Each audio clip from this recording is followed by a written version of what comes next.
गांव के बदल गईल हुलिया हो, अरे हुलिया हो, जब से आई चुलबुलिया।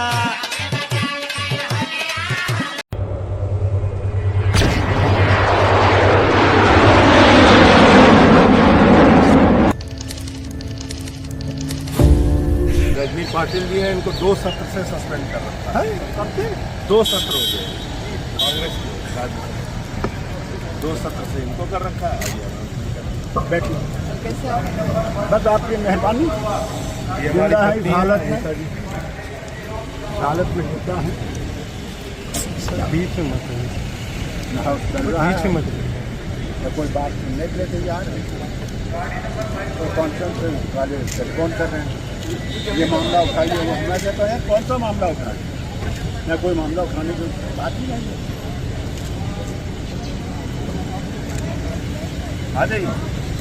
आ जाइए आजू हो, आ जाइए दोबारा खूब जमे ये भी बैठी नहीं यहाँ, ये उनको भी बाहर कर दिया। अभी आप देखिए कि मिजोरम में इतना बड़ा प्रोटेस्ट हुआ,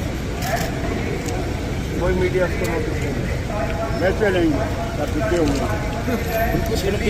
दिल्ली में मोदी जी ने जो बनाया, जब बात करेंगे तो अंदर इनको करते ये इंचार्ज हो जाएंगे, अपनी रोजी रोटी लेता है।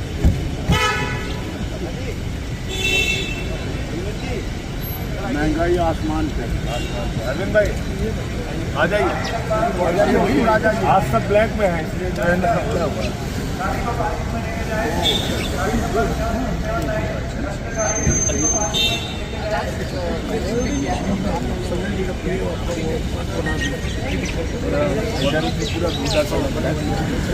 गांव के बदल गईल हुलिया हो, अरे हुलिया हो, जब से आई चुलबुलिया।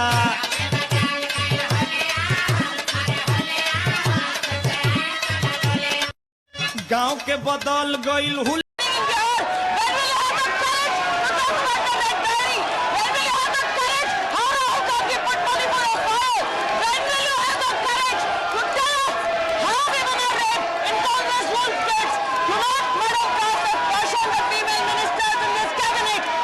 सिलेंडर के दाम जब 1000 के पार हो गए तो क्या माननीय मंत्री महोदया भूल गई कि सास भी कभी बहू थी? अभी मेरे एक बहुत सीनियर सांसद सदस्य ने बहुत अच्छी पंक्तियां की, महंगाई नहीं खर्चे बढ़ रहे हैं।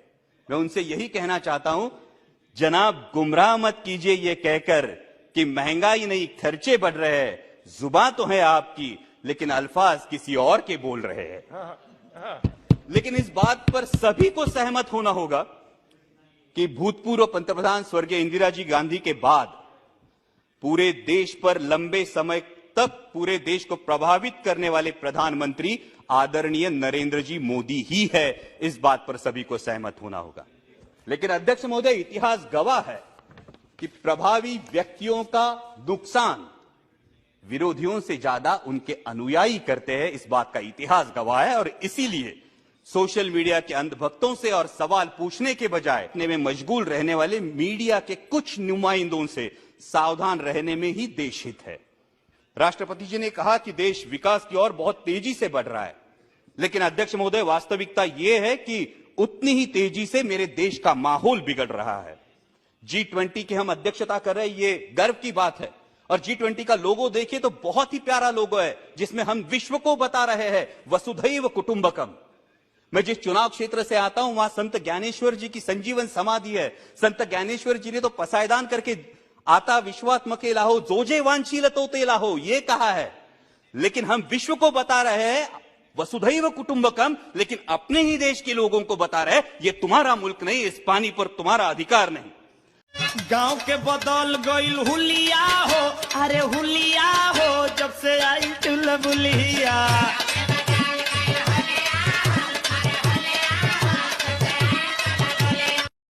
गांव के बदल गईल हुलिया। नोटिस दिए बिना कोई डॉक्यूमेंट दिए, सर ये रिकॉर्ड पर नहीं जाना चाहिए सर। आप ऐसा नहीं बोल सकते हवा में, आप हवा में बोल रहे हो और प्रधानमंत्री जी पर आरोप लगा रहे हो, आपको ऑथेंटिकेट करना ही पड़ेगा। अगर एलिगेशन लगा रहे हैं तो आपको पूरा डॉक्यूमेंट प्रूफ के साथ आपको रखना पड़ेगा। दे देंगे आप ऐसे बातें नहीं दे देंगे। और ये गंभीरता को समझिए, ये डॉक्यूमेंट्री प्रूफ दे देंगे।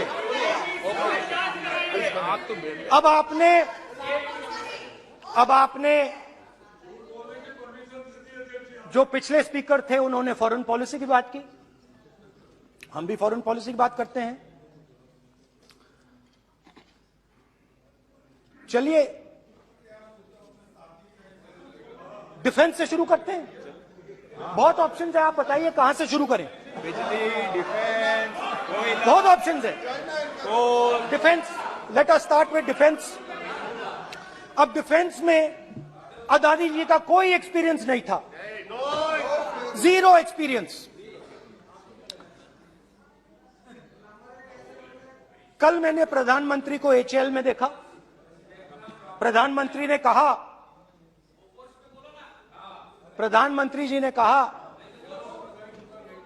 कि गलत आरोप लगाया, मगर रियलिटी तो यह है कि एचएएल का जो कॉन्ट्रैक्ट था 126 हवाई जहाजों का, वो अनिल अंबानी को चला गया और अनिल अंबानी बैंकरप्ट हो गया। वहां भी फैसिलिटेशन था। अब देखिए, और ये जो फ्यूचर एंटरप्रेन्योर्स हैं, जो बिजनेस स्कूल हैं, हार्वर्ड यूनिवर्सिटी जैसे स्कूल हैं, इनको इसका केस स्टडी, इसकी केस स्टडी बनानी चाहिए, शायद बने। How to use government power to build individual businesses, case study.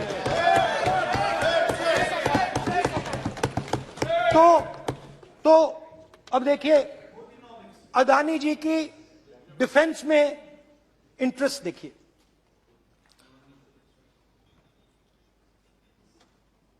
Elbit company के साथ हिंदुस्तान में अदानी जी ड्रोन्स बनाते हैं। ड्रोन्स को हिंदुस्तान की एयरफोर्स, आर्मी, नेवी के लिए रिफिट करते हैं। अदानी जी ने यह काम कभी नहीं किया है पहले। एचएएल ये काम करती है। हिंदुस्तान में और भी कंपनीज हैं जो ये काम करती हैं, मगर प्रधानमंत्री जी इजरायल जाते हैं और उसके एकदम बाद अदानी जी को ये कॉन्ट्रैक्ट मिल जाता है, मगर एक नहीं मिलता। ये मत सोचिए कि सिर्फ एक कंपनी की बात हो रही है, ये इंडस्ट्रीज की बात होती है यहां पे। जैसे मैंने आपको दिखाया, एयरपोर्ट का पूरा सिस्टम उठा के ले गए, 30% मार्केट शेयर एयरपोर्ट में ले गए, वैसे ही डिफेंस में करा। तो 4 डिफेंस की इनके पास कंपनीज हैं। यह काम इन्होंने कभी नहीं किया।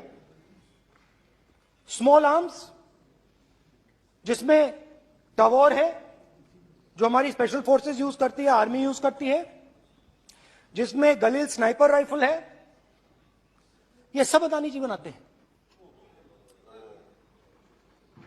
सीधा स्ट्रेट इजरायल में प्राइम मिनिस्टर जाते हैं, प्राइम मिनिस्टर के साथ वहां पे मतलब बीच में पैदल चलते हैं और फिर जादू से पीछे से इंडिया का फर्स्ट कॉम्प्रिहेंसिव एमआरओ मिल जाता है मेंटेनेंस के लिए, जहाजों के मेंटेनेंस के लिए। स्मॉल आर्म्स का बिजनेस मिल जाता है, इजरायली जो ड्रोन्स हैं उसका बिजनेस मिल जाता है। मतलब जो हिंदुस्तान और इजरायल का डिफेंस का रिश्ता है वो पूरा पूरा अदानी जी के हाथ में चला जाता है, खत्म कहानी। हाँ, उसमें पेगासस भी है, तो पता नहीं वहां से क्या मतलब पेगासस कैसे आया, क्या हुआ, किसने दिया। अच्छा, एक और बड़ी इंटरेस्टिंग चीज है, एक कंपनी है अल्फा डिफेंस, जो डिफेंस इलेक्ट्रॉनिक्स का काम करती है, एवियोनिक्स का काम करती है, बहुत स्ट्रेटेजिक कंपनी है। वो भी अदानी जी के हवाले कर दी गई, अदानी जी ने एक्वायर कर लिया। तो आपने देखा कि एयरपोर्ट्स का बिजनेस 30% मार्केट शेयर, हिंदुस्तान और इजरायल का जो वेपन्स का बिजनेस है 90% उठा के ले गए। एक विजिट फॉरेन पॉलिसी, ये है फॉरेन पॉलिसी। चलिए, अब मैंने आपको इजरायल की बात बताई, ऑस्ट्रेलिया चलते हैं। ऑस्ट्रेलिया चलिए। ऑस्ट्रेलिया में अदानी जी जाके क्यों? आप तो डिबेट करना चाहते थे, आप ही तो डिबेट करना चाहते थे। आपने बोला था कोई भी विषय पे डिबेट हो, तो हो गया अब डिबेट। अब क्यों डर रहे हो डिबेट से? अब क्यों डर रहे हो डिबेट से? क्यों डर रहे हो? जब हमने जेपीसी की मांग की, आपने बोला सदन में उठाओ। अब क्यों डर रहे हो? अब क्यों डर रहे हो? अब क्यों डर रहे हो? आप चर्चा से क्यों डर रहे हो? चर्चा से डर रहे हो आप? बैठे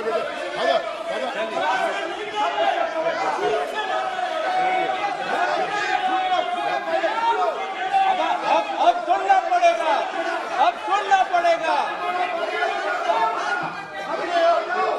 अब सुनना पड़ेगा। ऑस्ट्रेलिया जाते हैं, प्रधानमंत्री ऑस्ट्रेलिया जाते हैं।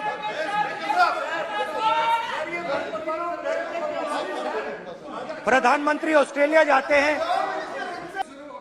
और जादू से State Bank of India $1 billion loan Adani ji को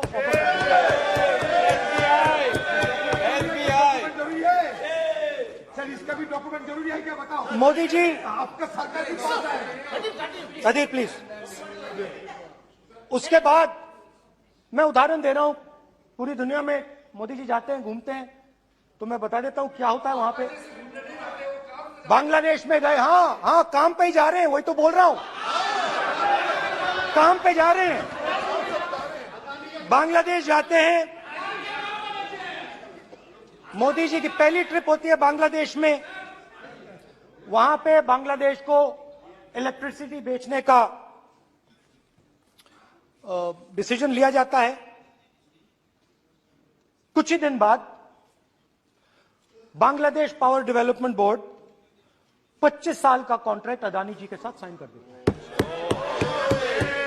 1500 मेगावाट इलेक्ट्रिसिटी का कॉन्ट्रैक्ट अदानी जी। चलिए वहां से श्रीलंका चलते हैं।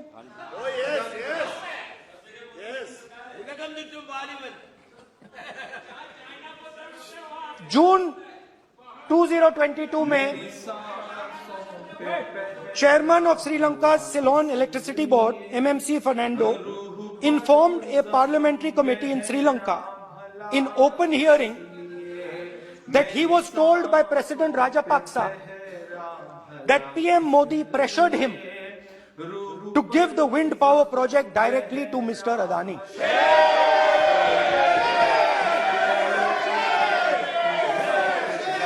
मतलब श्रीलंका इलेक्ट्रिसिटी बोर्ड के चेयरमैन कहते हैं कि उन्होंने राजापाक्सा जी ने कहा कि हिंदुस्तान के प्रधानमंत्री ने उनको कहा है कि ये विंड पावर का प्रोजेक्ट है, ये अदानी जी को देना है। तो ये रही आपकी foreign policy.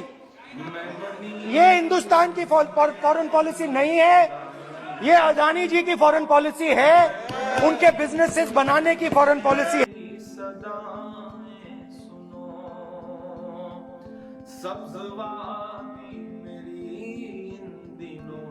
We have to guard our village, our family, our land, so that we can live in peace. उन लोगों ने हमारे गांव को बहुत ही ज्यादा अटैक किया, जिसके वजह से हम लोग हमारे पास तो वेपन्स नहीं है, उन लोग के पास तो बहुत सारे अच्छे वेपन्स हैं। क्या बताऊं मेरा कौन हमदर्द है, जिन पहाड़ों पे था नाज़ मुझको कभी, उन पहाड़ों से ऊंचा मेरा पर लूटे गए हैं ऑटोमेटिक वेपन्स थाना को अटैक करके। तो सरकार एक प्राइवेट आर्मी बना रही है, एक प्राइवेट आर्मी को संरक्षित कर रही है ताकि ये आदिवासी जो कुकी हैं इनके चर्च को जलाए, इन धर्म के आधार पर उन्माद फैला के ये वोट लें। अगर वो प्रश्रय दे रहे हैं अराजकता फैलाने वाले तत्वों को और उसमें सहभागी बन गए हैं, तो ये तो बिल्कुल बतलाता है कि वहाँ कॉन्स्टिट्यूशनल मशीनरी है उसका ब्रेकडाउन हो गया है। चुनाव के दौरान मणिपुर में उन्होंने कहा था एक मौका दीजिए, यहाँ सरकार बनाइए भाजपा की, हम लोग यहाँ शांति स्थापित करेंगे। तो उनके कथनी और करनी में कितना फर्क है पूरा देश देख रहा है। बाकी देश को जला देंगे। हरियाणा, पंजाब, उत्तर प्रदेश, सारे देश को जला देंगे, क्योंकि इनको सिर्फ सत्ता चाहिए और कुछ नहीं चाहिए। इनको देश के दर्द से कुछ फर्क नहीं पड़ता, दुख से कोई फर्क नहीं पड़ता, इनको सिर्फ सत्ता चाहिए। और ये लड़ाई है। एक तरफ आप बैठे हो, आप कांग्रेस पार्टी के भविष्य हो, आपके दिल में देश प्रेम है। जब देश को चोट लगती है, कहीं भी हो, मणिपुर में हो, तमिलनाडु में हो, जम्मू कश्मीर में हो, उत्तर प्रदेश में हो, कहीं भी हो, जब देश को चोट लगती है, देश की किसी नागरिक को चोट लगती है, चाहे वो हिंदू हो, मुसलमान हो, सिख हो, ईसाई हो, तमिल बोलता हो, बंगाली बोलता हो, आपके दिल में चोट लगेगी एकदम।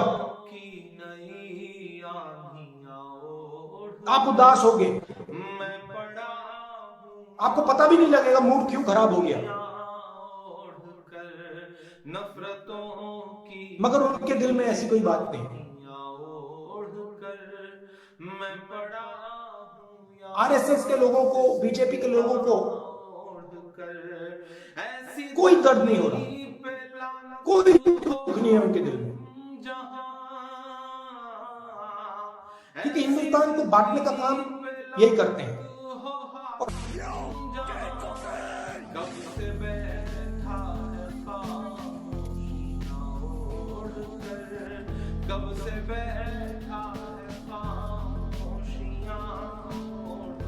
मेरी अपनी फ्रेंड्स, मेरी अपनी कलीग, ठीक है, जहाँ मेरी वर्क प्लेस में अपने क्लोज फ्रेंड के साथ भी ठीक से नॉर्मली बात करना अनकम्फर्ट फील लगता है।